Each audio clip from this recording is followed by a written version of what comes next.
fourth wall.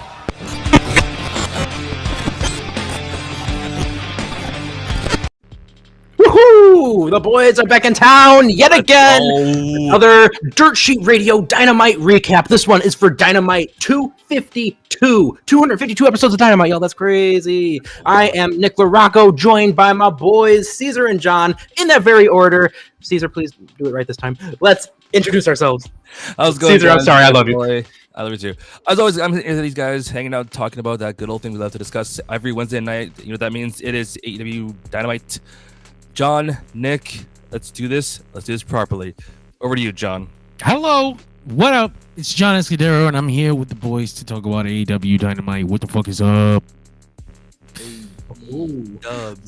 Yo, so let's just get right into it, shall we? We had a tremendous main event. Whoa, what is that? That music just really kicked up a notch, and this main event really kicked up a notch as well. Hangman Adam Page taking on Darby Allin. Yo, it's crazy to think about. Number one, we haven't had this match in AEW yet. I know they wrestled one time on the Jericho Cruise in 2020, where Adam Page got that victory, so we might potentially see a rubber match in the near future. That's not AEW Dynamite. I don't, something is, I have to reload this page because it didn't load up all my overlays. I don't know what the fuck it's like. I just got transparent squares instead of just images. like lighting tonight during Dynamite. Don't worry, I will cover up your exit with this fantastic picture. Whee! There we go. We got Hangman and Darby. Caesar, what did you think of this match, my dude? Honestly, it kept my attention. It did its purpose. It was weird because, like, you know those matches where you sit there and you kind of think to yourself, okay, it's gonna be two guys just going for a good 20 minutes, but it was more than that. And there were a lot of spots that, well, we'll get to it in a second here after John gives his opinion. But there were some spots that I was just like, why is he doing that? Why? That's every Darby Allin match. Honestly, He knows what I'm talking about. it feels like it took up a notch. He bumped it up to 11 on this one. John, your thoughts on this match? Yeah, I mean, what the fuck? It was pretty much everything I thought it was going to be, except Hangman beat the dog shit out of Darby Allin for like Literally 15 minutes. He just whooped his ass. Dog shit.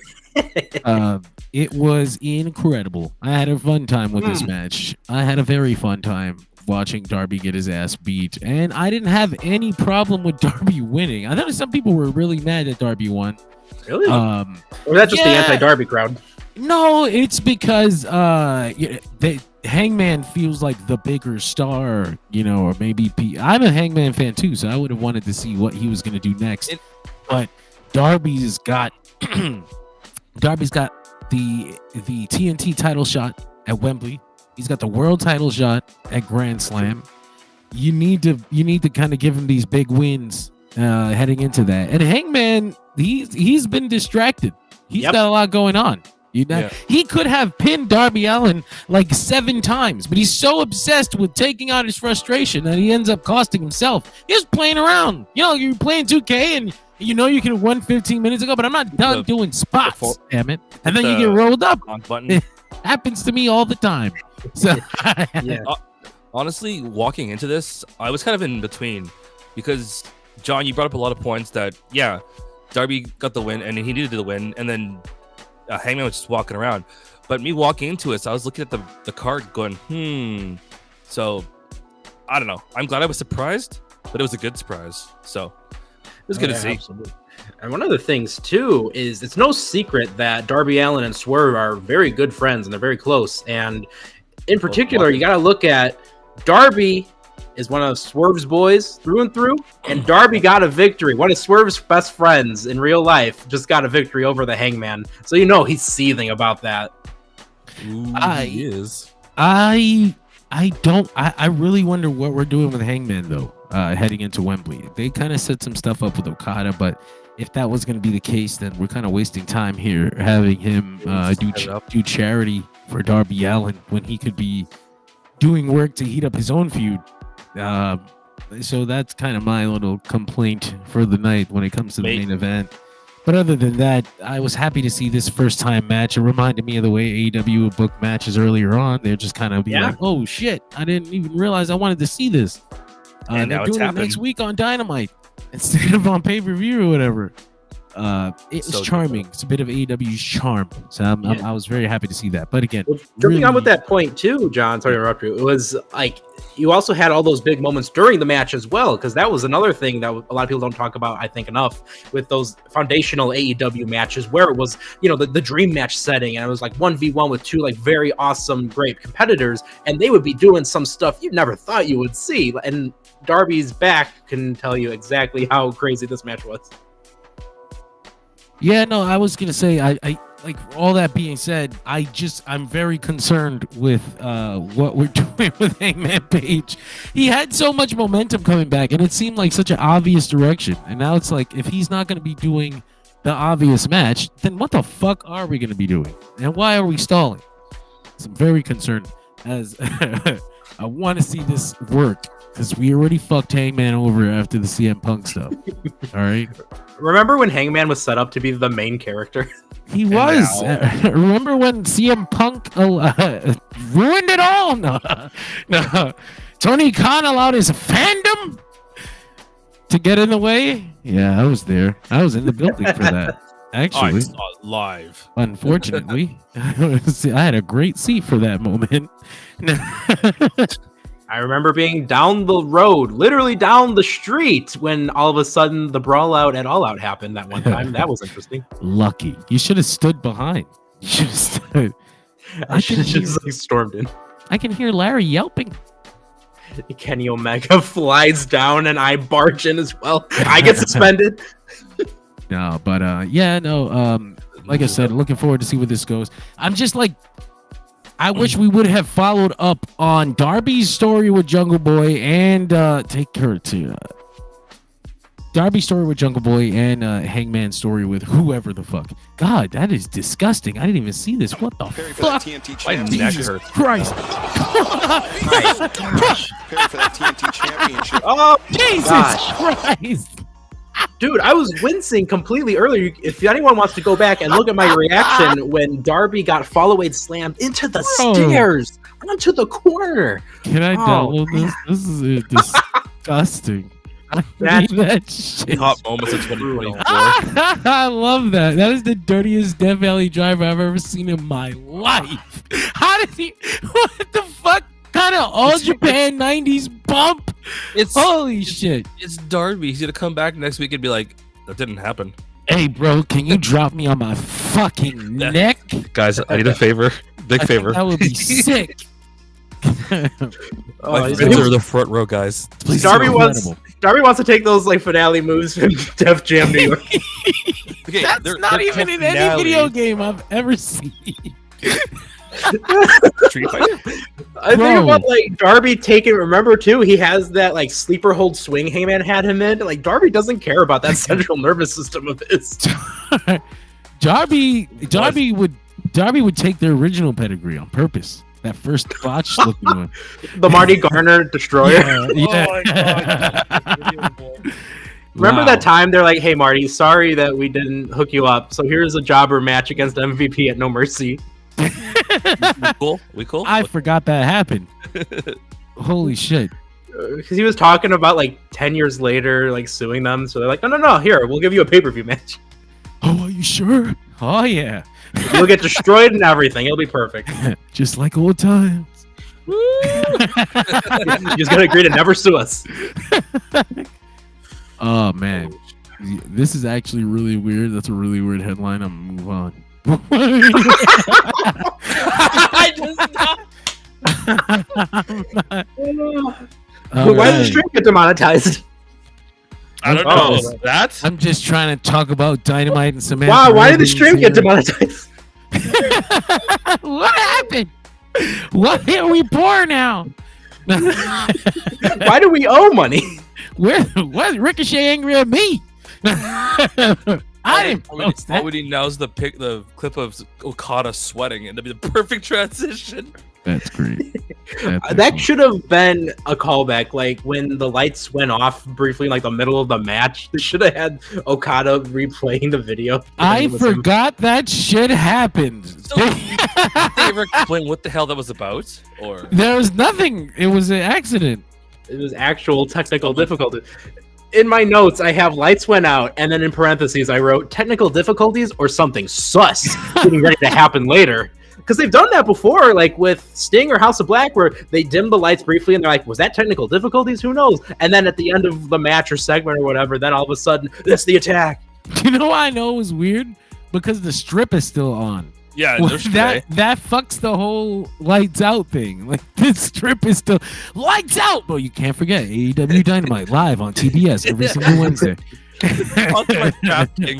Oh, John, those fans are back because their video wall's still there on the railing. This is obviously the debut of Vacant. That's what this is. Okay, but real talk, I kind of like the strip still being on when the lights go out. No, lights out match. Yeah, I kind of agree with John on this one. It should be if it's out, it's out. No halfway house. Yeah, that's what I'm saying. I think it was an accident. Really was an It was accident. Okada. I still love that being Okada. That feels like such an Okada thing, and I guarantee next week or Saturday, Okada is going to say it was him. I pressed the He's gonna wrong put it on Twitter. button. Oh, he's gonna There's gonna be an EVP note on Twitter saying we fired the person who did it. But yeah, Ooh, shit. Speaking of a damaged spine, let's also talk about another one of Darby's moments of getting annihilated.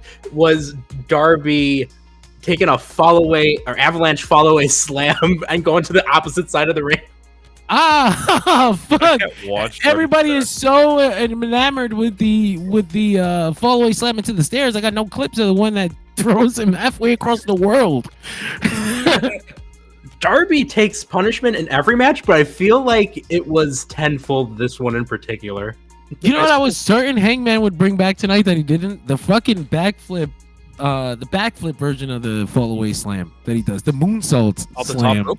Dude, I love that forgot damn move. about that. It's been a while. It's been a lot. I don't think he's done it since he beat Kenny. Yeah, it's been a long time. Yeah, I love that damn. I love that damn move. Oh no, Darby, where'd you go? Okay. Oh, I forgot about that too. Darby's one poor of I back. want to know what it was one of the best TV matches of the Darby year. has. Still. It pains me we didn't do a recap on that episode. That was such a good one. Where were we? Oh, I was at work. I was at work. I was on the bus. I was listening to the match. I shouldn't have been doing that, but I was. How dare you work a shoot Whatever. job? No Work shoot in the jobs fucking anymore. way. That's what I'm saying. Quit all shoot jobs. All right. Only. You know what? We're just gonna stop right here. There's the Matt Taven cast. Is this the Mac Taven cast? No, sir. You actually missed the bus for that. It said via 21 via garbage. You can catch that. This is the wrong page, Matt. Go to No DQ. Take the bus to the landfill where you'll find all your favorite Matt Taven merchandise. We're just taking shots now, aren't we? Damn. I'm gonna piss off all 13 Matt Taven fans. Well, fuck you guys. No, you just lost one. 12. Fight you all. 12 more. Where are they? John V12 at Allin. But, Fellas, I got some interesting trivia too for the start of the night. what's We that? had a MJF. Dynamite dark match. We had Serpentico getting a victory in the dark match against Rob Killjoy. Was it actually in the dark? I hope so. We saw the darkness later in the night. That was the Hangman Darby match, the dark match. Was And that trivia, All going to jail. it was No, the Matt other- Taven fans don't Actually, belong in jail. All Matt Taven fans should have their hard drives checked. They should check. Speaking of checking your hard drives and your computer system, let's talk about Maxwell Jacob. NordVPN. Well, actually, now that you mention it, this was another week of me forgetting and not taking advantage of the awesome NordVPN app because I was on TBS and I did not go to Fightful. Ridiculous. I keep forgetting every week. It's because after I get home from my shoot job, I go to take a nap, and then all of a sudden it's Dynamite. You shoot jobs or shoot job? Damn. Do you have to go, Nick? You don't have to go anymore. That's You true. belong We just here. stopped working. We'll just cut it out. Just cut that shit out. I don't know. My coworker didn't go to work for about a week, and he still has his job. Hey, when your job That's is hunting not you your down, business, son. Make sure that you protect your business from any job that is trying to hunt you down using NordVPN. Make sure you go to comicbookclick.com/DirtSheetRadio. Scroll to the very bottom of the page and go and click. If you want that NordPass, you want that NordVPN, guess what, buddies? You are getting 72% off of NordVPN when you buy that 12 months, and that is going to be super helpful in budgeting and keeping you safe from any businesses that will be hunting you down. Yes. Woo! I love it. That's a read, baby. Anyway, MJF opened the show. What did he do, Nick? Let me tell you, let's call him for now Maxwell Jacob Freedom. Maxwell Jacob Freedom has the American Championship, and we get, honestly, a lot of the usual MJF stuff here. But then Ospreay rushes him, theme song and all. Will Ospreay is saying that MJF just isn't worth representing what is the American title and will once again become the international title. And the crowd starts chanting USA for Ospreay, of all people, which is very interesting. Mm-hmm. I don't know, man. I'm not feeling this. I didn't feel any of this. I thought the whole segment was flat. Ooh, same jacket. I guess. American Bash. Give a flying fuck. I can't. I'm just the MJF America thing is funny. It's topical, especially with the things that are going on in the real world. And yeah, he's cutting it close, and I'm sure he'll cross that line, and everyone will act like they're angry for a week about it. But this whole, I don't know, the Wembley show, there were so many, I brought it up last week. There were so many home run matches and so many obvious directions that we skirted around that I'm finding it hard to invest myself right now because I keep thinking of all the better things that could have been happening. And they felt like the obvious choices too, and it seemed like they were building and moving in that direction. This MJF Ospreay feud, it feels like I really think doing the 59-minute match was a mistake. I feel like I got everything I wanted out of it. I don't really need to see it again. You know, like I don't know. I'm fine. I didn't need to see this match twice. It had a finish. It wasn't even a draw. You know. But it feels like this was almost like a shuffle because it felt like they were going to do Daniel Garcia, but isn't he actually hurt? No, worse than that. He is figuring out what he wants to do moving forward, as in it's contract time. And he has Daniel Garcia apparently has an offer. Well, he shouldn't, right? He shouldn't have an offer, but you know how wrestling goes. He's been he's been told that he could be, you know, the face of NXT on CW, and it's kind of I personally want to see him in AEW for a little longer. I want to see him become world champion. I want to see him get that experience, have the opportunity to do other things, but I'd be lying if I said that I wouldn't understand if he went to NXT, especially if they gave him a clear direction and a plan. Like, this is what we'll be doing with you. Right. Assuming that they're telling the truth. But I imagine it's a new WWE where they don't sell you on lies. But honestly, too, when you think about it, Garcia feels exactly like a Shawn Michaels guy would, you know? I don't want to see him go to NXT. I don't want to see him wrestling the babies, the NIL fucking wrestlers who never wrestled in their life, the college athletes, the football players. I don't want to see Daniel Garcia doing that shit. Yeah. But I would be lying if I said it looked like the company had any clear direction for him. I mean, there has been multiple opportunities where they could have done it with him. They could have gave him the push. And they didn't. They beat him and they moved him back down. He did the whole Continental Classic and it looked like he was going to get a boost after that. And it looked like he would be maybe even winning the TNT title against Christian. And then he just lost and fell down the car. What the fuck? And you had to only see him on Rampage and the occasional collision. The whole story of the dance getting in the way and maybe he has to be a pro wrestler again. Just gone. So yeah, if he decided he wanted to go to NXT, I wouldn't be surprised, nor would I nor wouldn't I understand. Remember too, we had Daddy Magic even at one point getting featured more than Garcia was.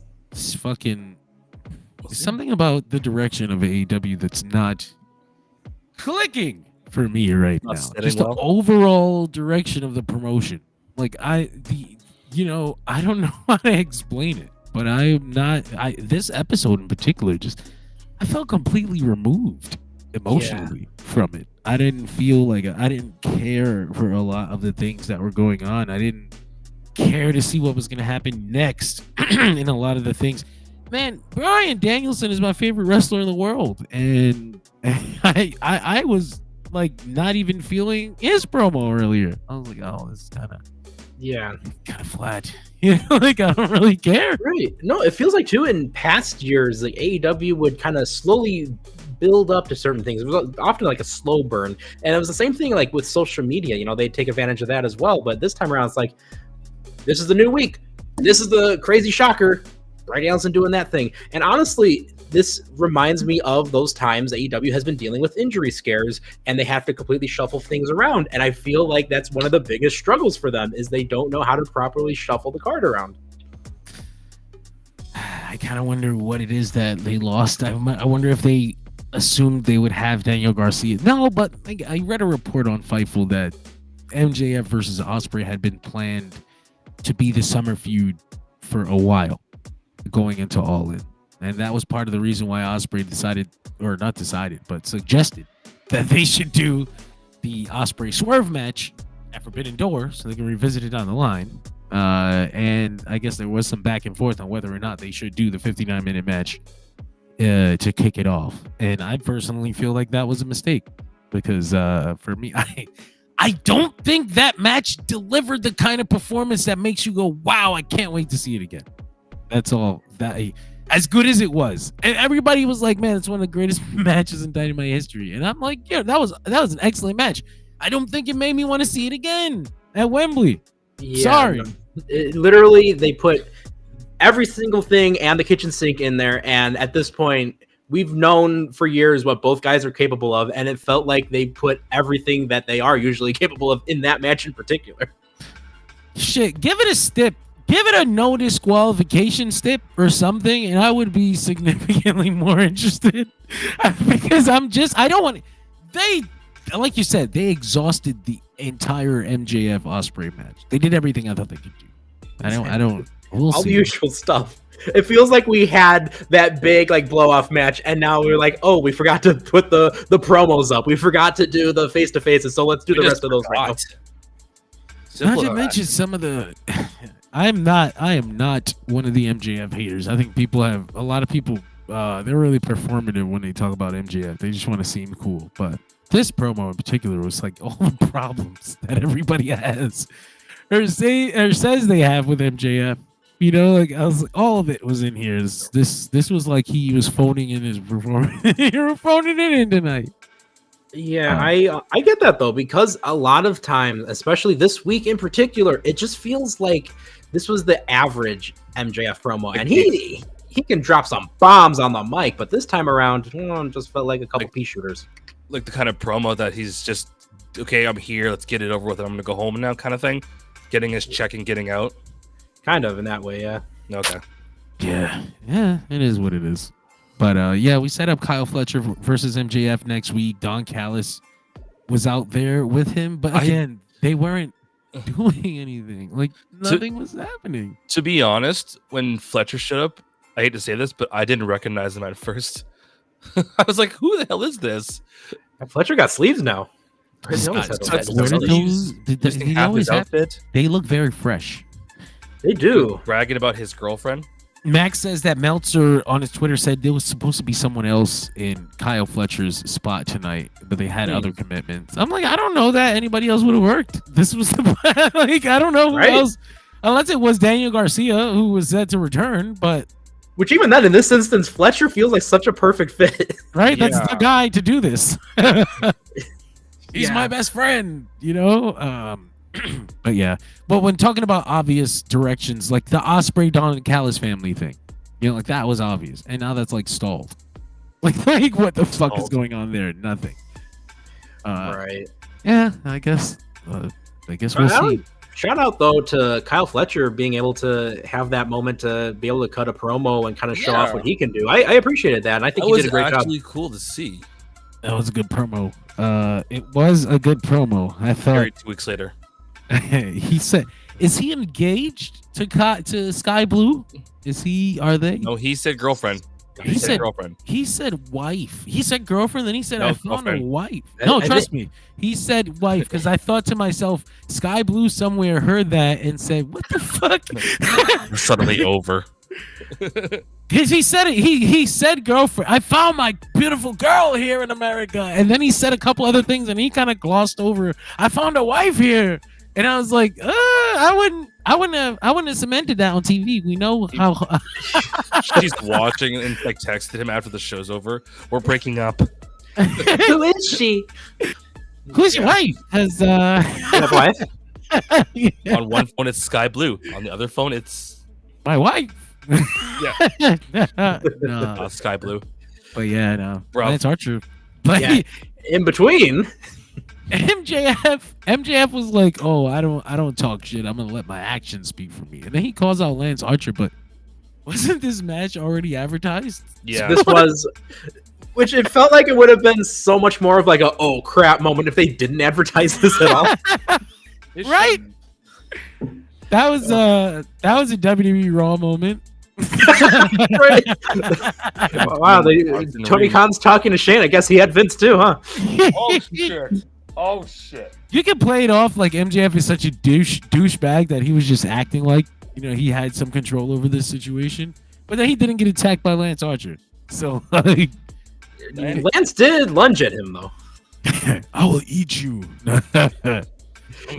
This was actually a great match, though. This was a fucking excellent match. The choke slam at the start. Ospreay got some serious height on there, and I thought that Darby's was going to be the only one with a hurting spine after this. No, Ospreay came down hard. I think they're gonna find it right here. Yeah. Look at that. That is literally 8 feet in the air. It's the first move of the match. Archer's what, nearly 7 feet tall, and then he's got his Yes. wingspan up above. Yeah. You know my problem is here. Lance Archer don't ever win shit. He hasn't won a fucking match in a million goddamn years, or at least a significant match. Dude, yeah.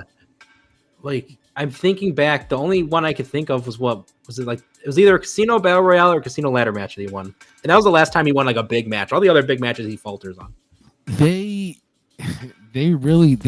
had him here for years, and they've never given him a significant story where he can develop as a character and be a part of the show for real.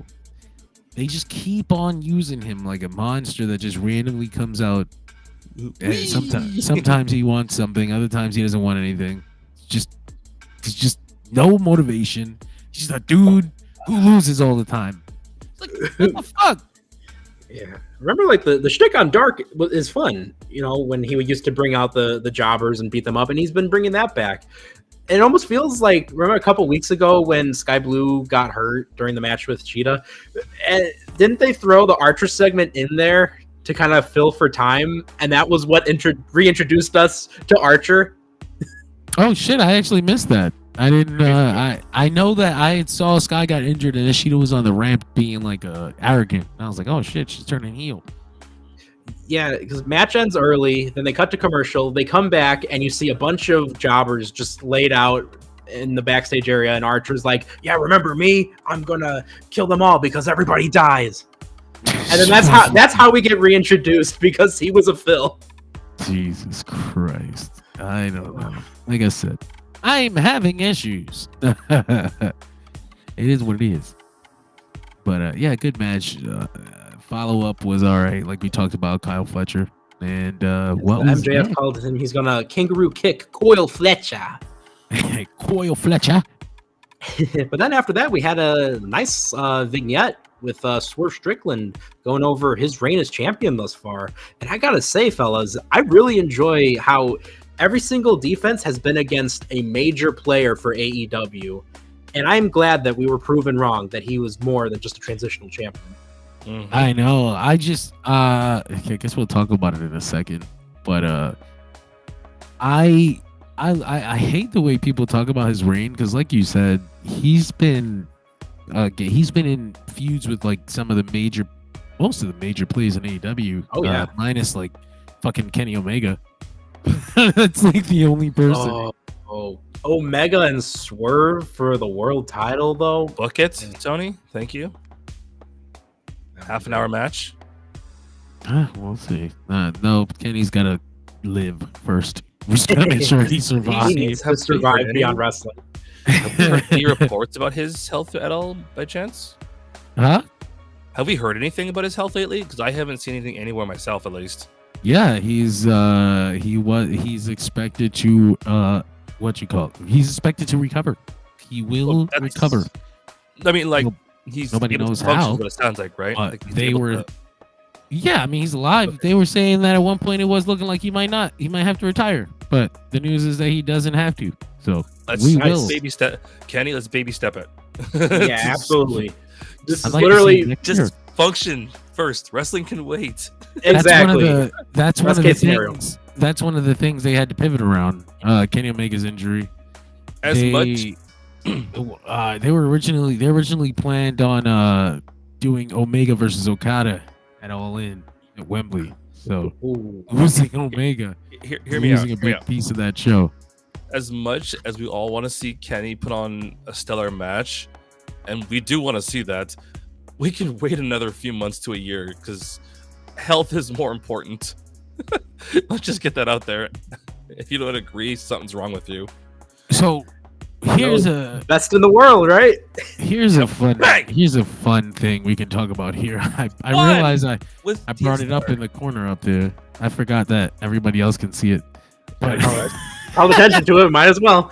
Yeah. I'll put this on the fucking screen. I'll put the quote up here instead.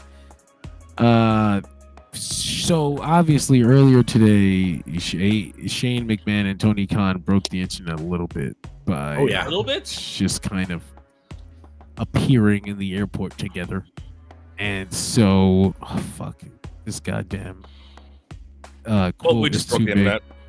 It's too big. I wanted to put it in the thing, but it doesn't fit. Anyway, Shane McMahon gave a statement through Bully Ray, and he says, Tony and I were connected through a mutual friend, and we had a great meeting. We talked about many things, but mostly about our shared love for the business and the rewards and challenges of working with family. I congratulated him on the 5-year anniversary of AEW, and I look forward to seeing how he evolves the business moving forward. So, I didn't think about that aspect of it, but they are both sons of billionaires, and their fathers are, big business magnates, some crazier than others, but you know what? They do have a lot in common. I'm not as against working with Shane just because I like pettiness. I like the idea that he hired Vince McMahon's son. Bro, the literal hell freezing over moment that there's a McMahon working at the rival wrestling promotion, like that's surreal. A McMahon now owns AEW. I saw some people saying like he's the financial backer for like the Bucks and them. I was like, that's kind of interesting in its own way, I guess. That'd be weird. I don't know, man. That's good. It doesn't make sense to me though. I just, he says this, right? And I'm like, why would you need a meeting to talk about it? Like, why would you need something we don't know? Ask me. Tony and I were connected to a mutual friend, and we had a great meeting. So is this what rich people do? Like, you motherfuckers don't text. What is it? What's wrong with texting or a DM? Does Shane McMahon not have an email? Why could I see him not wanting to do emails? A Zoom call, like this seems entirely unnecessary. They were both on their private yachts on the ocean somewhere. There's certainly more to this than meets the eye. Oh yeah. I kind of can't wait to see what happens, and I hate that Bully Ray is involved in this at all. Like, get the fuck out of here, Bully. Get the fuck out of here. We're Dude, live. it is going to be crazy to think about the idea that Dynamite opens and you hear a song Here and comes the Shane money. O'Mac walks out. They can't use "Here Comes the Money," so Could that's you gonna imagine be. They No gotta use hope. something else. It's gonna be a tone Oh, louder. they have to pay for 50 Cent. I get money. Actually, the only way that works is if it's a licensed song that people can pop for first, and then also it's Shane. You get the double pop. Like what? You have to. They got the money for that. They can make that work. You have to because Chump change. where's Tony Khan? Let me tweet this shit out. No, hear me out. No, 50 Cent. I get money. Let's fucking do this thing. Can we also get a little bit of a bonus 50 so we can get many men back for the guns? No, I guess if they charge a lot for, oh shit, what the fuck? What happened on Dynamite? This last ride powerbomb. This is what the fuck is on my feet? That's insane. What is volleyball, bro? What volleyball technique is this? What are you not watching? Hey, what are you looking at? This is just the feed. These are the Olympics, actually. In case these are the World Olympics. John's like laughing his ass off at this. You know what happened is here it is. This is what the issue is. scared. I didn't change the thing. Here you go. This is what I was looking at. What the fuck is happening? Why does this look like something that's going to happen to Darby in the near future? This is definitely the Darby Hangman match. This is exactly Darby's what like, it looks I saw that on like. TV. I would have tried this. No, I forgot that this wasn't the right tab. But Forgot they were happening. you know what it is? We have Bro. this thing. If you can see the way the stream is set up, I dump a window over the second half of the screen so that I can see what the fuck is going on. But if I change it and I forget, then I'm still looking and I You were can't tell that it laughing. moved. And all it showed was Tony Khan and Shane. I thought you were like on your phone or something. No. Ladies and gentlemen, Dirt Dick Buttons. Anyway, In what his happened- house, Yeah. Dirk's house. Dirk's house. AEW Yeah. World Champion Dirt Dick Butt. Oh, That should be a t-shirt right there. Dirt Dick Butt. Oh my god. Where were we? What's that shirt? Oh my this. gosh, I want that. I John, buy me that. fucking love this. Why isn't that our logo? Why isn't this the Dirt Sheet Radio logo?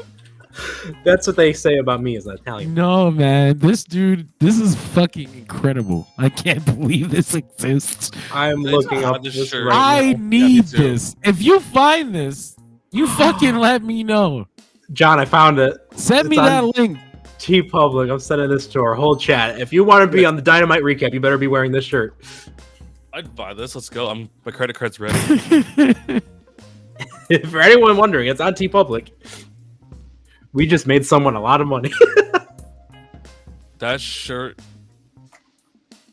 Oh, what is that? Could you imagine Kenny Omega wearing that at Wrestle Kingdom? He should. Yes, unfortunately. He has to come out super serious and everything turn around. What happened on Dynamite? Oh my god, I can't even Ah. imagine now. Hold on. Honestly, we are so far away. Let's see. We talked about the swerving yet, but we didn't talk about yet is the learning tree. Hi, guys. Hi guys. The learning tree. We had some Big Bill coming out with a big cake, and we have Bad Apple Bounty Hunter challenging Shibata for next week. And one of the things to notice too, AEW is doing a lot more build up for whatever comes in the following week, and I'm digging that. But I'm not digging it as much as Marvez was digging that cake. I'm so excited for that. You better eat that damn cake. I love that shit. I'm gonna take it away. That's a great swerve because they're always. I absolutely expected Marvez to go face first into that cake. Yeah. Traditional wrestling logic. But yeah, no, fucking. What are they doing next week? Is this Shibata versus Bryan Keith? Shibata and the Bounty Hunter, Brian Keith. Oh, so Bad he's back. Apple. He's He's wrestling again. Back. He's wrestling. Wrestling. I like that Wrestling. shirt though. Yeah, no, that shirt is tremendous. I am looking right at it on TeePublic and contemplating buying it right now. I'm trying to post it on all the social medias. I want to buy like 4 of them. But yeah, and you can get different colors too. Oh, I sent you guys the link for that shirt I told you about earlier. The lifting shirt, the cute one. Oh, the doggo one? Yeah, the doggo one. Do you think Shane would be a good asset to AEW, helping Tony make better product? I don't think that. I mean, I don't know what he brings to the table. I mean, money. It's not like. I mean, as a no. Yeah, imagine that Tony Khan needs money to do what? Wipe his ass? No. There's a coaster for his drink. There's no, like, I don't know what Shane would do for the company because I don't know what aspect they would bring him in as a talent, as an on-screen talent, as an actual executive, as a creative, as a fucking business person. No, that's a talent. That's an on-screen talent. If he's a general manager, that's not a real thing. That's what I'm saying. If he's just gonna be an on-screen talent, then what's the harm? I guess, right? It's just a performer. He's gonna come out with like He's a just a different person name. and a thing. I don't think that he's very good creatively. We saw this 2022. Shane McMahon. He'll come out and be like, "This is Sean McMahon." No, he ends up kicked out of his own father's fucking company because of how bad the creative was. Didn't he want to win the Royal Rumble? He wanted to win the Royal Rumble. He tried to force his way onto WrestleMania. Yeah. I would rather not. I'd rather never see that again. But allegedly, he was creatively involved with some of the decent and good parts of 2016 SmackDown, though. Allegedly is a good way to put it because I really need to look into that because as far as I remember, Ryan Ward from WWE's creative team is like a lot of them. Yeah, fuck you. A lot of the meat of what happened in 2016 SmackDown. We'll see, though. We'll see. At the very least, though, he could offer himself as like a business service type dude because, I mean, outside of WWE, yeah, he's got all these business connections and whatnot, but he's led some pretty successful companies outside of wrestling, and he's literally grown up with one of the biggest pro wrestling companies of all time. So it does bring something to the table, at least. I think they're just being rich boys together. We're rich sons. How come we never hung out? Hey, man, you should come to the barbecue next month.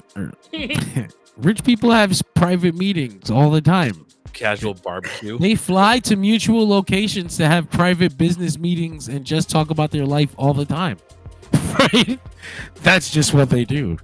Oh, Paul, what are your thoughts on a supposed Netflix WCW relaunch? That'd be pretty cool if it was to come back. As cool as it may or may not be, that was entirely made up by a Facebook page of low quality. If you know, you know. Right? Yeah, if you ain't never seen Dershi Radio posted, there's a good chance it did not happen. That is true. Let's go. Yo, yeah, man. Paul, you and me both, brother. I'm a WCW guy through and through, and that was why I really appreciated a lot of AEW. Who remembers Ready to Rumble? Who remembers that movie? Oh, yeah. The amount of times we've talked about that on the main podcast. Yeah, we spent like 20 minutes talking about that like 2 weeks ago, actually. Yeah, I was going to say, that sounds familiar. Great times. That movie was so interesting, we'll call it, but so worth it. No, it's great. Talking about people got to stop comparing that shit to fucking Citizen Kane. That's fucking... Who's comparing them? Yeah, I was gonna say I didn't compare those. Haven't you seen the think pieces? Oh no, I'm scared. I'm gonna be right back and cry. Watched that the other week. Hey, listen, I had fun. Quality. The last time I watched Ready to Rumble, Shane, it was one of the early Starcasts, and they had a lot of the people from the movie doing a watch along, but you had to sync up the movie yourself to the Starcast panel so that they could do like live commentary. That is the most Conrad thing I've ever heard. It was so carny. It was so fucking carny. But yeah. Conrad Thompson can't keep getting away with it. He probably charged everybody like $100 to get it. Yeah, absolutely. Oh, yes. Conrad, we love you, though. He's shared Dershi Radio stuff before. He has? That's excellent. I swear he has. I fucking never saw it. Damn it. It's probably something about Ric Flair, but he's shared it. Oh, God, there's the Olympics again. Talking about the Olympics of Pro Wrestling, we had the CMLL World Women's Title Eliminator Grudge match of Willow Nightingale versus Chris Statlander, accompanied by Stokely. Wow, that was a lot to throw out there. Fellas, what do we think of this match? You know, I'm distracted by Olympics. Darby, no! what is she doing to him? Who's gonna try that now, right? Hangman, stop! Stip match or whatever the Yeah, I fuck was we're gonna gonna do say- at Wembley. It's the only way we can save it now is if they do another one at Wembley with a stip. But what stip would you do? An ODQ? Yeah, it's a big street fight. That's Willow's calling card Specialty. in AEW. Her calling card is the You street know, they fight. would put some kind of fancy name on it though. It wouldn't just be Hey, called a they- street fight. They should. They'll probably call it like the London Massacre or something. Like Oh, you Oh, can't fuck. do that. you actually God. can't call it. No, wait. Shit. Is there actual? Oh fuck. Oh man, no. Kick butt, dirt kick butt. No. Yo, listen, one of the things I did put in my notes here was, remember when they had that bad pre-show match? I do too. Somebody said that Willow is Mac, a female don't Cole do Cabana, and I can't stop thinking about it. Willow is. Here's the thing. No. Cole Cabana never got to do his shtick on TV, and Willow did. So there you go. Cole Cabana should have Sorry, been an Colt. excellent WWE wrestler, and I'll never understand how it didn't work. His fucking if you watched Ring of Honor when Cole Cabana first started really leaning into his playful wrestling style, his very comedic in-ring style, where he was very technical and very World of Sport style comedy with the like Cole Cabana is a great wrestler, but he definitely added in some performance aspect to it. I always thought he would have been a great WWE wrestler, but the Scotty Goldman thing never worked out. And then Remember too, the era he came in, that ceiling for guys is just still a little too high for any Ring of Honor talents apart from CM Punk. I forgot this happened. Cole Cabana wore his socks so tight he almost died in a match with Chris Jericho and was never seen again. Oh, do you That guys definitely remember happened. when they brought Colt Cabana on for Dynamite and it was supposed to be this big showcase, like he's back and he's not going anywhere, but the match was horrible and we never saw him again for Never again. months Never again. at least. Hey. No. Hey. Chris Statlander is going to be facing Willow Nightingale for the CMLL Campeón de Mujeres. I'm another. At Wembley, and it should be a street lights out. Just call it lights out match. Don't There get we too go. fancy with the name. I know they are dealing with blackouts over there. Fucking hell. You can't do anything in London, Can't do anything. man. Yeah, I'm because tired his- of this stuff. Max is his match sucked because he was literally dying. That's very true. That's It's no not- that's- excuse, Colt. That's Bryan no excuse. Danielson's nearly dying on a daily basis in the match season. Is it time to talk about Bryan yet? I think it absolutely is. However, let's look one moment into the moment where Stokely put the chain in his back pocket, struggled to do so a little bit, but he had too thick of a chain, and Aubrey Edwards looked right at it and didn't do anything about it. I didn't fucking see that. Damn it, Stokely. All right, now it is time for Bryan Danielson. Mac, right. this is the one time I will agree with you. Matt Taven would not. I'm gonna say something. Okay, I give Matt Taven a whole lot of crap. Hear me out. It is. I prefer Matt Taven over Colt Cabana. Oh, wow. That's horrible. Where's the kick I- button? I can't Yeah. say I agree. I could never agree. I guess that's I'm I gonna- just Goodbye. With a I, neutral party, just I sit cared there. about Cole Cabana for a long time. Of course, after a while, it just kind of faded away. His career stagnated, and there was really nothing more to see. But I cared about him for a while. I was a big Cole Cabana fan. Like, I don't hate him, but he doesn't do anything for me. Though I will say, someone pointed this out, and I brought this up numerous times in past shows and on the podcast, how Colt Cabana has somehow, in a very insignificant way, been a part of so many significant moments in wrestling history. Well, no, I mean it's beyond beyond that, I mean, if you want to talk about his place in wrestling history, I could do that all day long. Because if you remove fucking Colt Cabana from pro wrestling history, a lot of dominoes actually fall, and things don't look the way they look today. I think the most important one is pro wrestling tees. Obviously, that's the biggest. Giving pro wrestlers an avenue to make their money independently that way changed the game. That made it so that wrestlers can just exist on the indies without ever needing WWE, which just really wasn't a thing before then. And then, of course, there's the Art of Wrestling podcast, which kind of was not, I mean, took the shoot interview concept and brought it to podcast form and basically set the standard for the rest of fucking wrestling podcasts for the next 15 years. Things like that. Also, I made Mac break character. Listen, I loved Colt Cabana in the early years. You know, he's another Northeastern Illinois guy, so I gotta give him props and respect there. I dug a lot of his early work, but then the Scotty Goldman era happened, and after that, I just did not care anymore. You know what? I'll never fucking. I was watching wrestling when Colt Cabana and Adam Pearce were having their best of 7. All right, those I remember when this was the legend. Like, people were on the internet talking about how you have to see this, linking each other to YouTube matches that will go down because they keep taking them down. This is fun. That's why I'll never hate Colt Cabana. Like, I can't. I have emotions for him forever. I have the connection for like the Second City Saints era because for me, you know, that represented me as, you know, the punk rocker Chicagoan, basically, you know. Hey, I'm just saying, we love Colt Cabana here. Thank you, Mac. Thank you, Mac. Now from Billy Goat uses to an actual goat. Bryan Danielson. Let's talk about the GOAT. John, this is where I wanted to give you the whole spotlight. Okay. Well, Bryan comes out here and he cuts his promo about how, first of all, I don't like the tone. I was like, oh no.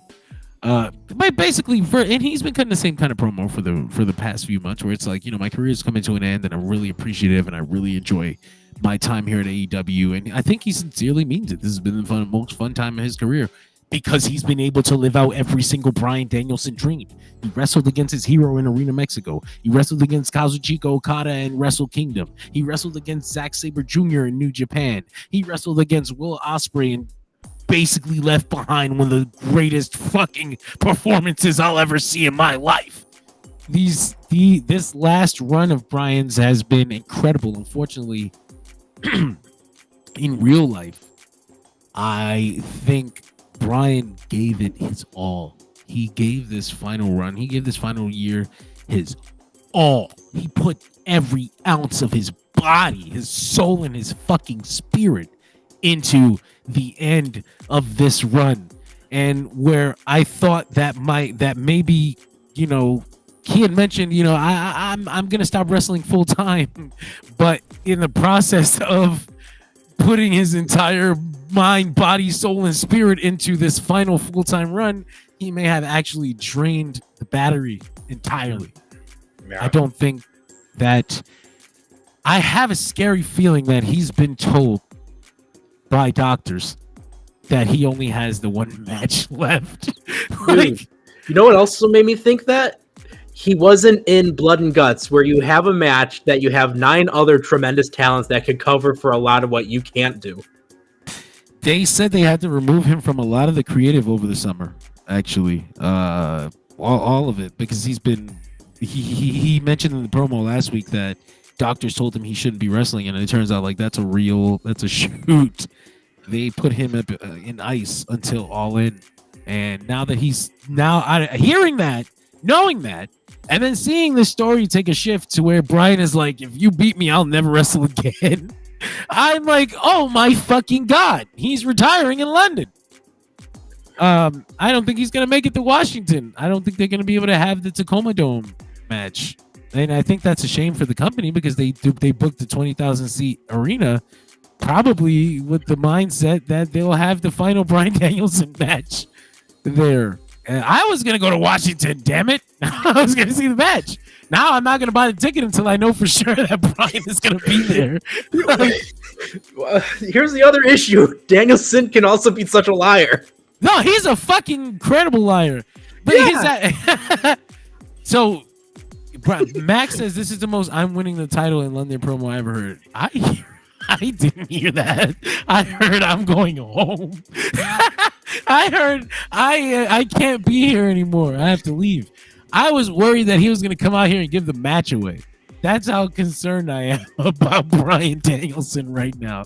I thought he wasn't even going to make it to Wembley. Dude, I legitimately thought that he was going to like pull himself from the Wembley match in this promo and like Hangman was going to take his spot. I thought that's how they're going to do it. Yeah, 100%. He's like, I just can't. I'm not going to be able to give my all. I'm going to give it to Hangman. But no, he's instead implies that he will stop wrestling forever if Swerve defends the title at Allin. Whoa. He hit the rock. He hit the rock. He hit the fucking rock. Look at his face. Look at his face. He knows.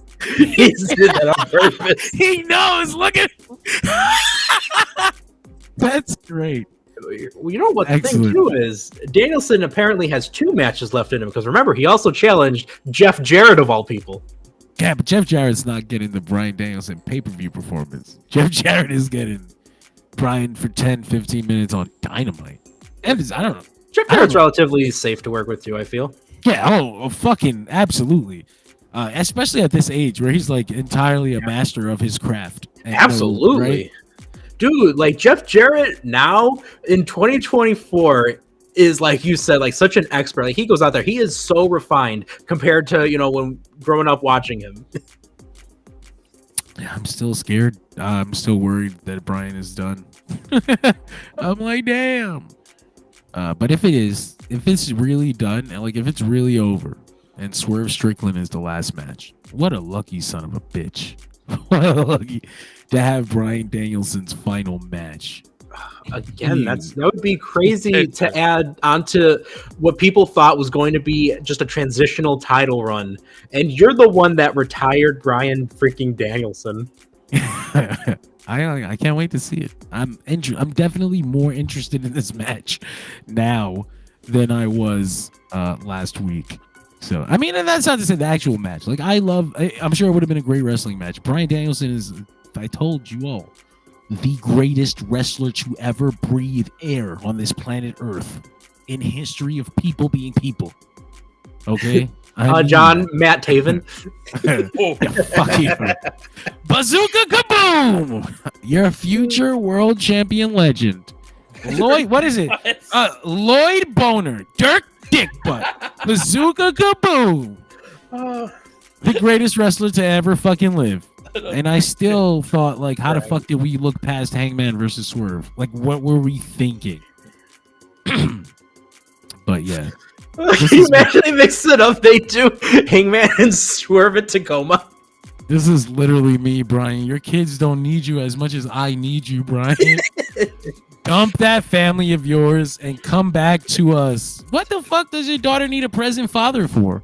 Like, be a performer. Danielson, do you see what Darby is doing in the main event? You need to do that with your body. No, that's great. Man, I love Bryan, so I'm here for anything. If he actually wins the title, that'd be awesome. I listen. If he actually wins the title, you can do. If walk with me for a second. It's the Tacoma Dome. It's Washington. AEW doesn't do this much, but if he had the title, if he wins the title at Wembley, his next defense would be Darby Allin at Grand Slam. Darby Allin already won a title shot at Royal Rampage. This 2 Washington boys. Swerve Strickland is owed a title. I don't think AEW does the rematch, but he can just be like, oh, I want a rematch. And they'll fucking give it to him. A 3rd Washington boy. You have the Washington boys main event, the Tacoma Dome, together. And Bryan drops the title to Swerve or Darby. And then Swerve and Darby can carry their feud on. And Bryan rides off into the sunset. And you get to go out on 2 things. Bryan doesn't have to kill himself this final fucking match. It's a triple threat, and it's a triple threat joke. Yes. Bryan's final 10 years match, later. right? 10 years later, his final match is a world title match, triple threat. There's a lot. Writes itself. That's how I would do it. Anyway. Now I'm going to be disappointed when that's not what happens. That's certainly not going to be what happens. He's done. He is done. He is going home, and I'm so sad about that. Now I'm depressed. I am broke. I had a full plan to be in Tacoma, Washington, for this match. So here we go. Try for John. Keep I'll try planning for that John. though until the match ends at Wembley. We'll see. But here's the thing, right? I fucking know those goddamn Wrestle Dream tickets are gonna go on sale before Wembley, and now I'm gonna have to choose between buying them and hoping, or waiting and hoping they don't sell out. So it's like, fuck. They're gonna sell. Yeah. We'll see. It's 20,000 people. Damn it! It's a big building. We'll see. I mean, that's the thing. AEW always does real good when it comes to their pay-per-view sales, at least for the most part. Especially when it's a big deal. Like I said, I'm pretty sure they were banking on Bryan Danielson's retirement. No se diga eso, mi amor, por favor. Don't say that, please, my love. That's what he said. What do you mean, title on the line, or a career on the line? Like I said, look, and then they're gonna raise the price. That's exactly what's gonna happen. They're gonna wait until Bryan wins the title, and they're gonna raise the fucking prices. Damn it! Why do I have to put my house on the line for this? Good reason. Honey, I have some news. We're moving. No, We we're did- screwed. We did We're follow living that the up. car now. We did follow that up with Bryan. He's pissed at Jeff Jarrett for talking him into this. You made me do this. And Jeff Jarrett's like, I didn't make you do that. That's not what I meant by all in. This was your idea. Everybody's like, wait, what? Jeff Jarrett's like, I never told you to put your career on the line. He slapped the fucking hat out his hand. Anyway, Jeff Justin, Jarrett. be careful. Jeff Jarrett's got the Taylor Swift connection. Jeff Jarrett as like the old conscience of AEW is really cool. I don't know how we got here. Why do I like that? This is the fate of the AEW World Championship. Please. At least for one time. You know, as a Bryan Danielson, as a self-professed Bryan Danielson mega fan, and a belt mark, I don't know how I let this slip by me. The original WWE would hemp, and then it's hemp. This is all of this. It's wrestling. It's hemp. It's Bryan. I don't know how I didn't get that shit, but it costs like $1,000 now. Everyone double fucking charges it. I'm surprised 12 people, John, you didn't get that. I know. Maybe I was trying to protect myself from smoking it. What? Ready to go. What is he doing? He's smoking his Bryan Danielson Custom World Championship. But yeah, man, what a fucking year it's been. I could talk about this forever. Look at this. Look at these matches. Like, I know that time goes by really fast today in pro wrestling, and like really good things just kind of disappear, especially in AEW where there's so many high quality matches. But fuck this. This is an incredible run. I need this on Blu-ray. Don't play with me, Tony. What's next? All right, the next match was a 6-man tag, a trios match, where if it was 2019 and you were putting together a match for AEW, you would have never thought of this match in particular ever happening on Dynamite. You have Rush, Roderick Strong, and the Beast Mortos taking on the conglomerations Big Tom, Tomohiro Ishii, Mark Briscoe, the Ring of Honor World Heavyweight Champion, and of course, Orange Cassidy. I have a bone to pick with this match in particular at the very start. Rush stayed up on the ramp and ruined what was going to be such a cool visual by having Roddy stand in front of Mortos over here and then El Toro Blanco over here. I'm really upset about that, and I'll never forgive him. He don't know how to work TV. Also, I was surprised they came out to Briscoe's theme song, because usually it's Orange's. They were just saving themselves some time. I also just like hearing "Where Is My Mind." You know, yeah, Max says Etsy will have that DVD ready to go right as the 3 count is happening in London. Here's my thing, and I'm a very big quality junkie. Now, DVDs just can't hold the same quality as a Blu-ray, but that being said, even custom Blu-rays will never have the quality I'm looking for because they're just uploaded rips from, whatever pirated stream that was placed on Extreme Wrestling Torrents or whatever. It's just never going to be the same as getting that original feed quality placed onto a disc by the company that has the masters. Sorry, it's just not the same. I need AEW to make official Blu-rays because otherwise they won't get that clear picture the way I need it. I have a big ass TV, folks. I can see every flaw. Yo, too, Mortos looked really cool, especially blending in with Undisputed Kingdom's color scheme, which, by the way, they're going to be teaming up on Collision Saturday. I was going to say, I'm pretty sure they adopted him. I think so. He's their child. He's taking the Wardlow spot. He's like, I like this theme song. Wardlow's so cooked. That motherfucker's going.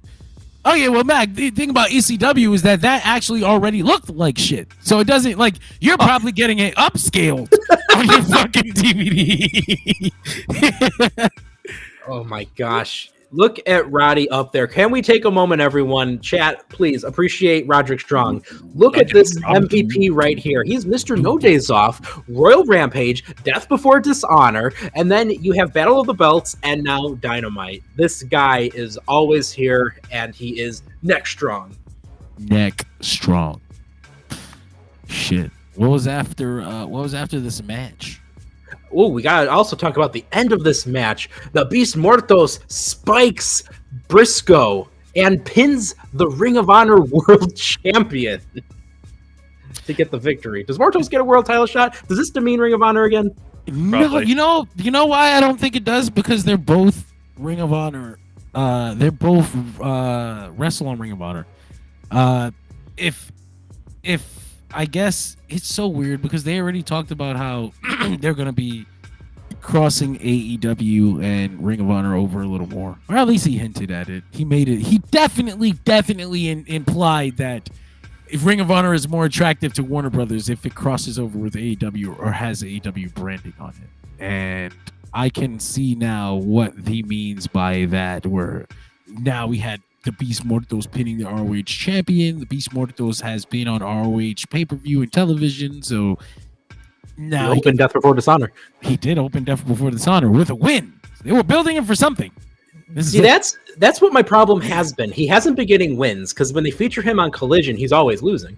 Yeah, and then all of a sudden when they need him for a feud, he gets one big win, and it's like, here we go. Wow, how much lose? Which is such a thing too for all the big monsters in AEW. We saw that with the Murder Hawk. Fuck. We see that with Brian Cage all the time. Actually makes me really sad. Like you said, they just can't figure it out. Shane Taylor, another one. They just can't figure it out. I don't think that. I don't know. They don't build the monsters. They just take them like, he's huge. People are gonna think, but that's what they do. That's what they do with everybody, and I don't like it. That's a sign of short-term booking, short-term thinking. Like all of a sudden, we realize we'll be using this. So here we go. This is what we're doing. Because if it had been planned for a longer time, if anything is planned for a longer time, you start setting up for it a lot sooner. And it doesn't look so noticeable when this dude is all of a sudden in the title picture and he's been winning for the last 3 months, But see, for me, it just comes down to, and this is my old school wrestling mentality, is like, how is a guy that looks like Brian Cage and a guy that's as big and strong and moves like Mortos, why are they consistently losing matches? Like, I don't know. I like when my monsters are just completely dominant and are getting victory after victory after victory. Their losses don't mean anything if they're always losing. That's what I say about Brian Cage. My joke about Brian Cage is that if he would just pin someone 5 minutes sooner, he might win a match. He's always doing fucking moves. He's just moving and moving and moving and moving, and then he gets pinned. So it's like, you know what you should do? Pin someone a bit fucking sooner. Maybe when you hit him with one of your 8,000 fucking moves, you'll get a win that way. They need to go with the storyline we said last week, where Brian Cage is still upset about Sting retiring. That's a promo. Like, ever since Sting retired, I haven't been able to get it together. Just ruined me, bros. How do you move past? How do you deal with grief? How can one move I on? just can't. He like stops working out. He's like super flabby. Ugh. Yes. But follow that shit up with, I know we had Mercedes, right? And Camille? Well, first we had the Acclaimed Daddy Ass wanting to go to Collision to confront FTR. Or try to find them at That least. was truly one of the promos of all time. They're like, when fucking Anthony Bowens looks into the camera all hard and he's like, nut up or shut up. I'm like, shut the fuck up. Isn't that a movie? What is that corny ass fucking line? He said it like he just came up with the hardest shit in his life. Nut up or shut up. Shut the fuck up. Everyone loves the Acclaimed. You know what made me laugh from that promo was Max Caster, who did nothing, calling himself the MVP of Blood and Guts. I respected that. He is literally the tuxedo mask of AEW. Still bothered that FTR wasn't in the Blood and Guts. I blame the Bucks for that one. Oh, it was a downfall as much as it was not a gimmick that had the longest shelf life. It's been years, bro. Years. They went through the whole motion. They rose from the ranks of nothing and became an actual featured act and became so popular that you had to put the belts on them, and then they put the belts on them, and then they lost the belts, and that was the end of the act. But somehow Remember we got the era to of Dark when they were separate. I actually do. I actually remember when they first got put together. Yep.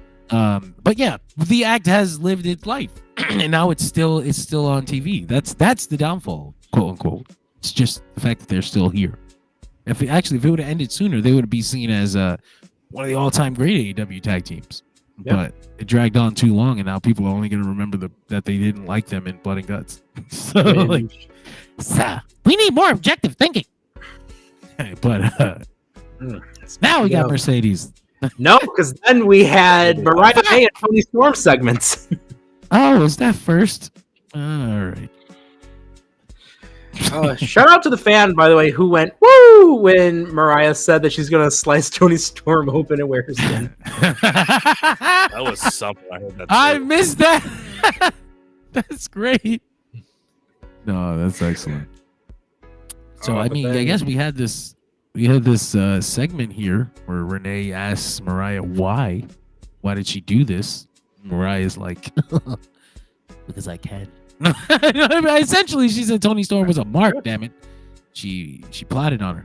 She's gonna cut her open at Wembley, and then when the segment was over, Tony Storm is out screaming, "I thought you loved me. You told me you loved me. I loved you too." Hits herself with the show this time. She wants Mariah dead. That's true. This segment was weird because I couldn't understand what the fuck Tony was saying. Her eyebrows were distracting me. This was the beginning of the technical difficulties for the night, I feel. We'll see, though. All right. Yeah, I'll just leave that picture right there. Hell yeah. All right, next segment. John, are you ready for this? Who could it possibly be? The bounty hunter came back out. What the fuck? CEO, Mercedes Monday. I can't fucking wait! Yes! Does not come out because they show footage of Comic-Con. I hate this show. Mercedes and Britt have a fight at Comic-Con, which is kind of funny to see, like Tony Khan, Orange Cassidy, Ospreay, and Swerve being the ones to break it up. I like that they were in cosplay. Like if they stumbled upon this panel. Like nobody told me AEW was having a panel. I was here trying to get my shit signed by fucking Jim Lee. Why is the giant inflatable Gengar trying to break up a fight? Did I just get a who's Gengar? Is it because it's Gengar? Dude's about to throw you out to get rid of you. My heart was saying because it's Gengar. He's huge. He is. Nobody talks about that. Because like everyone thinks about like Ghastly and Haunter being this size. Anyways. Yeah, but Ghastly floats. Don't get me started about Gengar. You know what the fuck I hate about Gengar? He's got a whack ass shiny form. What the fuck is that? One shade light? One shade over the same fucking color? Fuck you. Anyway. Camille, the Brick House. I mentioned before on another podcast. I can't remember which one, but I feel like we went backwards with her. Like she was supposed to be She was supposed to be a whole ass. She was supposed to be a whole ass problem. You know, in NWA, she was Brick House bodyguard for Nick Aldis for the longest time. She was his bodyguard. His second, she was part of his act, and she broke out. She became champion. She held it for 2 years. She joins a big company. She chose between AEW and WWE. WWE offered her NXT. She felt disrespected by it, and she went to AEW instead. And this is what they came up with her. She's a second. She is a second in somebody else's feud. I almost wonder if it was very easy for her to keep a stoic face because she actually doesn't want to be doing this. Yeah, I'd be in the same boat as her. I don't know how I would feel if I was her. I don't think I'd like being in this position where she doesn't have her own theme music. She don't got her own music. Mercedes is the one in front. She's the focus. She's walking down. The camera's focusing on her. I was staring at Camille the whole time. Oh yeah, but honest. That's for you. You know, that's not the way it's structured, sir. But too, like think about what her first match in AEW is. It's against a local Brittany Jade. That was her name? Who didn't really do all too great. No, yeah, I was gonna say, she was not good. This Brittany Jade girl, she was not very good. She was seemed very nervous. I feel she was hampering she was a local girl. Camille was trying to do, which is dominate. So like. She actually stop trying to get your own stuff in. She speared the dog shit out of her too in the beginning. But he said, I'm just here to find out about the Fantastic Four movie, bro. Why is someone dressed like Poison Ivy trying to punch Adam Cole's girl? That's early. It happens. Also, I don't know about that last part. We'll look into it. Anyway.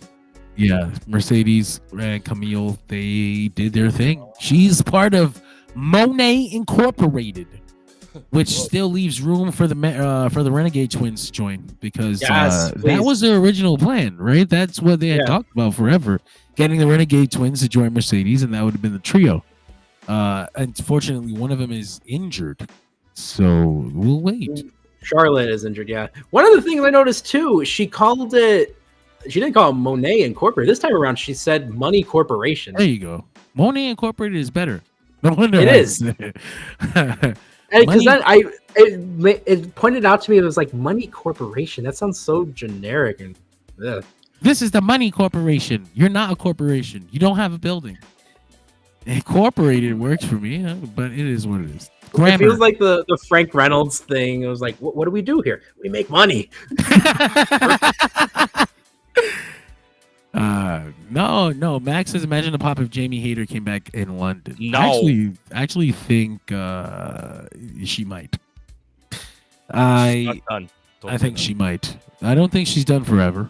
I hope not. Don't say that. I really hope not. But yeah, not bad. We probably need another we probably need another performance from Camille. This isn't the best. It's not her fault either. Called Death by Snoo Snoo.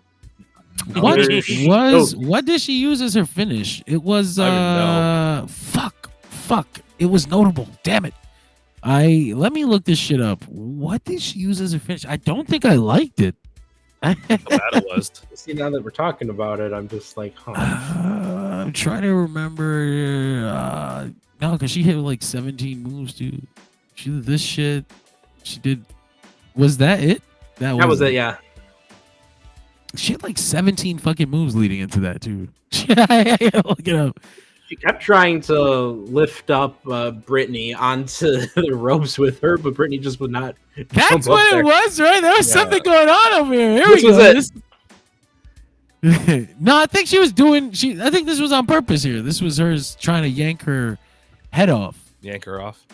But you see, you know what makes it look bad? This fucking Brittany girl is doing like hip hip hooray. Oh, there it is. There you go. It was the fucking Zack Ryder finisher where she almost killed her. Look at the leg lariat. Guillotine leg lariat. She guillotined the shit out of her. No, it was the little hip hip hooray thing that made it look like shit though. That's funny as hell. We followed that up with what? That was then Hangman Darby after. Yeah. All right. This is the last match we talked about tonight. All right, we made it through. We made it through. I thought this episode of Dynamite was not good. I did not like this episode of Dynamite. I would give it a solid 4 out of 10. I just got a 5. I was like, wow. Yeah, solid 4 out of 10, baby. Did some things, other things that didn't work, and I felt oddly disconnected from it entirely. But yeah. I really don't fucking like that Camille's in this spot. Just don't Thank like you. it. Oh my god. I don't think she does either. Look at her. I think she's just thinking about what she's gonna do after she gets us back to her hotel room. That's it. I mean, unless they laid out a plan to her where it's like you're gonna be the one who takes Mercedes' title. Like Out. we're telling you off the back. You know, like this is what the plan is. GSR is critical of AEW. Yeah, no, What? I know, right? What the fuck? We must be WWE shills, actually. Why What are we doing this A show? podcast? Like that. Yeah, man. But it's about that time. Well, we are hitting. What is the time for, John? Jobber of the night, baby. Woo! Woo, woo. No. Where's Brought that to caption? Well, I'm trying what to is pull it up. There we go. Brought to you by NordVPN. NordVPN. Like we I'm said at the actually very gonna- start of the show, go to comicbookclick.com/dirtsheetradio and scroll to the very bottom so you can get your NordVPN. John, hit it. I'm actually gonna go first, and I am going to. This is the one time my jobber of the night is going to be the the night's jobber. Whoever, what was this girl's name? Brittany Jade. Brittany Jade comes out here, and the first thing I think to myself is, "Wow, someone is going to push that piercing into her fucking gums one day, and she's going to learn not to wear mouth piercings in a wrestling ring." But it didn't. Unfortunately, her performance in this match I thought was really fucking bad. I think she hurt Camille's debut here. I blame her. And just die. I blame her entirely. And this is Brittany Jade's 8th AEW match. It's Why? a Nikki debut. Why? Why does she have 8? Why does she She's have on two? a few Darks and Elevations. Her first one was against Red Velvet. Remember AQA? That was the second Whoa. one. I've heard of that. I remember they signed her because she did a shooting star press. Schuster press, and Shut that was the it. We never fuck saw her up. again. Then she left. And then the next, and then she left not long after. Because I think it was like I don't even remember why she left. She went back to school or something. We wrestling all together. And then she teamed up with Sky Blue to lose to Nyla Rose and Marina Shafir. And then she lost to Statlander. She lost to Harley Cameron. She lost Whoa. to the Renegade Twins. Whoa. She lost a dark match to Sky Blue in January of this year. And then the Camille match. Somebody brought up that it's pretty obvious that Yes. Jamie's going to return to Yes. help Britt against the Brick House Camille. Jamie That'd be Hayter is a hot. bit of a Brick House. Her fucking. What do you mean? Yes! It's not porn. The fuck? I was excited. What? You can't say that on a live stream. You I can't just say a got match is excited. gonna be hot. No, No. You can't do Brutal. that. you can't do that. It has to be tells- subtle and tactful. This No. tells you how much of a rookie Brittany Jade is. She only has one page of matches on Cage Match. Bro, send her home then. Get the fuck out of here. What the hell? We don't got a PC here. You want Even- She got on a Dark Elevation in her second year as a wrestler. somebody is nepotisming. John's microphone cutting out. Anyway, this was a given. We never got to do this match. Don't get me started talking about Jade. Shit. Jade should have stood where the fuck she was at. Anyway, Nick. This is what happened because Tony Khan heard that Jade was going to leave. He's like, "Oh, okay," but it was the wrong Jade. I got You don't know Haley the difference. Jade. Fuck. All right, my jobber of the night. You know what? I'm going to say it's the security during the Chris Statlander match because they went down faster than any ref would at some of those weak punches. That one that just didn't get really hit. He just stood there cowering. At the end. You're supposed to be security. Cheesecake needs to improve how they're trained. Oh, that's great. What about you, Caesar? I'm just gonna kind of borrow off what we said earlier and my own opinion, but I'm saying that Jobber's Camille, she needs to be out of that and do something better, honestly. Take the belt, do something, take out Mercedes, one of the 10 things. That's my 2 cents on that whole situation. That doesn't work if she does it immediately. Oh, not immediately, but I'm saying like sometime she does. Sometime down the road. God, gotta let it. My issue with it is that we've done it a lot here, and they do it a lot. They did it with MJF and Wardlow. Did it with Jamie Hayter and Britt Baker. You know, It'll bring them closer. But we'll see. But yeah, shit, it's time for Megastar. Megatron. I can't wait for when of we the can night. say the Kenny Omega Star of the night. Kenny Omegastar. That's gonna be a big one. Very nice. Be great when that happens. Looking forward to all it. the stars. That's all it is. All right, Caesar, reverse order. You're up. I was excited to see this happening tonight. So as soon as I saw this man show up and do his thing, I threw his name with a star beside it. Coyle Fletcher. The Fletch. That was so weird to hear. But no, like his promo was good. It was heated. He was flexing about Sky Blue. I mean, who wouldn't? And it's going to be interesting to see next week how this thing goes over with him and MJF. Obviously, it's going to be a good, 10, 15-minute match. It's not going to be a long one. But it's good to see him back on actual TV. I'm waiting for the whole Aussie Open return. That's what I'm looking forward to. Aussie. I love that song. Oi, oi, oi. Thanks for not leaving me hanging, fellas. Can't wait to see Mark Davis come back. I hope he's back soon. But John, or no, Neek. My turn on that one. Yo, I have been waiting for this moment to where I can say this man is my megastar of the night. Nay, he is no man. He is a beast. The Beast Mortos. He is the Ring of Honor World Heavyweight Champion who just got off a huge win from Death Before Dishonor. And on top of that, he looked really great in his new mask, so much that he's going to be teaming up with the Undisputed Kingdom some more, probably even becoming their new Wardlow. Probably more threatening. He's such a better Wardlow. Right? Honestly, though, I got scared. why is that true? How tall is he? Like 5 something? Oh, he's huge. And honestly, too, watching that match, I would love to see more of Mortos and Roosh teaming up. Oh, that would be something, actually. They were really Tag cool champs. together. I dig it. So, my megastar of the night is actually it might be a little unprecedented. Oh no! Controversy? A little bit. I don't know if it's gonna be controversial, but this person. No, man, this person basically took up with little effort was able to take the night and make it all about themselves. And you can only do that with the kind of charisma that comes with being a megastar. And so my megastar of the night, I'll show you guys right now. Samantha Irving.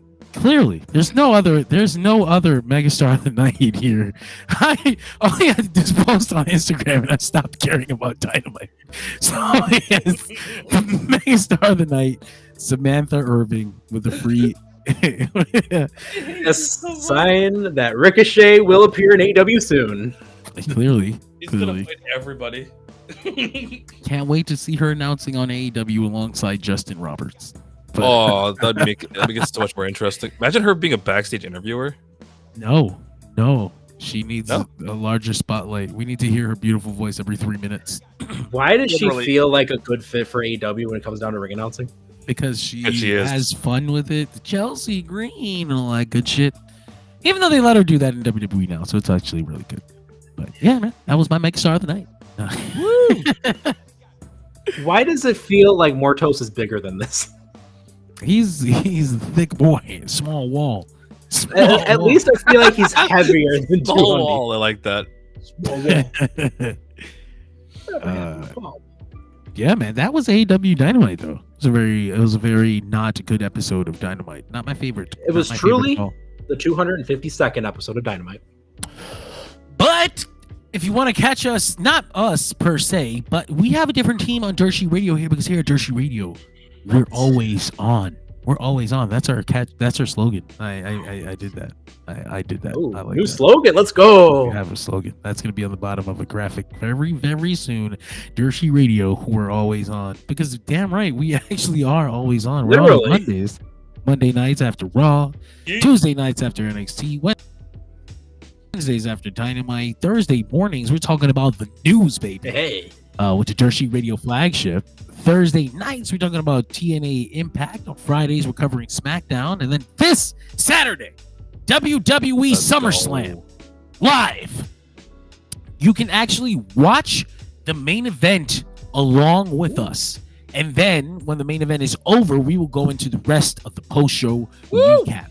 So this Saturday, you're free to join us before the show's over. We could talk all that shit about WWE SummerSlam. Let's It's going to be go. great. And of course, every Sunday, you can find our boys, our good, wholesome boys, CJ and Tyler's NXT Level Up Adventure. You know, these sickos, they love watching NXT. So they said, why don't we watch Level Up and let's familiarize ourselves with some of the lower tier NXT talent. And I said, hell yeah, guys. Look at that dedication. Look at this. It's incredible. Go check it out. If only to find out who the hell would watch NXT Level Up on purpose. It's these guys. Yep, dedication. They're here for. We're the best podcast. That's right, Dershi Radio. And don't forget, every Sunday, I keep telling them to give me their motherfucking graphic, and they haven't given it to me. The 3NT Wrestling Podcast. 3NT Wrestling live. Ah, yes. Dershi Radio. And that's right. The Mac Taven show. Dershi Radio, damn it. Oh, the Mac Taven cast coming soon on Vince Russo's network, because we would never do that. All here. Mac Taven, all the time. Bro. Bro. Anyway, thank you guys for joining us. Thank This was very fun. you. You can catch us later tonight doing the Dershi Radio newscast live.